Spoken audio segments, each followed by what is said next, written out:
Marriage பண்றதே வந்து லேட்டா தான் பண்றாங்க. 30 இயர்ஸ் அந்த டைம்ல ஈவன் மேலா இருந்தாலும் சரி, ஃபீமேலா இருந்தாலும் சரி, ஒரு 27-30ல தான் வந்து அவங்க மேரேஜே பண்றாங்க. நெறைய பேஷண்ட் என்கிட்ட வருவாங்க. நாங்க மேரேஜ் ஆகி 5 இயர்ஸ் ஆகுதுன்னு வந்து சொல்லுவாங்க. சரி அப்புறம் ஏன் நீங்க ட்ரை பண்ணலையா அப்படின்னு கேட்கும்பொழுது, இல்ல நாங்க இப்ப தான் ட்ரை பண்ண ஆரம்பிக்க போறோம். நாங்க 5 இயர்ஸா வந்து நாங்க ட்ரை பண்ணல. ஏன்னு கேட்டா, அப்ப வந்து நாங்க செட்டில் ஆகல அப்படின்னு சொல்லுவாங்க. சில பேரோட ஹிஸ்டரி கேட்டோம்னா, இன்னுமே எனக்கு ரொம்ப இதா இருக்கும். கவலையா இருக்கும். என்னன்னா, அவங்க 1 மந்த், 2 மந்த்ஸ்லயே வந்து கன்சீவ் ஆயிருப்பாங்க.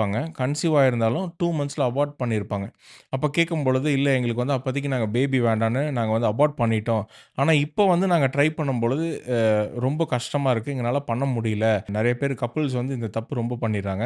ஃபர்ஸ்ட்டு அபார்ட் பண்ணிட்டு அல்லது வந்து ரொம்ப தள்ளி போகும்பொழுது என்ன ஆகுதுன்னா, ஈவன் ஆண்களா இருந்தாலும் அந்த விந்தணுக்கள் வந்து ஏஜ் ஃபேக்டர் மூலியமாகவும் சரி, நம்ம surroundings, life style, stress, food ஹேபிட்ஸ்னால வந்து விந்தணுக்களும் குறையுது.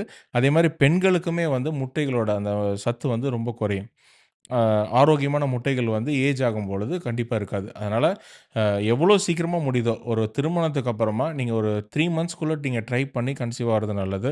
அப்படி இல்லைன்னா ஒரு 6 மந்த்ஸ்க்குள்ள ட்ரை பண்ணுங்க. அப்படி நேச்சுரலா ட்ரை பண்ணி கன்சீவ் ஆக முடியலைன்னா, கண்டிப்பா ஒரு டெஸ்ட் எடுத்து பார்த்து ஆண்களுக்கு வந்து விந்தணுக்கள் பரிசோதனை, பெண்களுக்கு வந்து யுஎஸ்ஜி அப்டாமன் அல்லது வந்து அந்த ஃபாலிகுலர் ஸ்டடிலாம் பண்ணி, அதில ஏதாவது பிரச்சனை இருந்ததுன்னா, இயற்கையாகவே சரி செஞ்சு நீங்க இயற்கை முறையில ட்ரை பண்றது நல்லது. அதுக்காக டிலே பண்றது கண்டிப்பா நான் சஜெஸ்ட் பண்ண மாட்டேன்.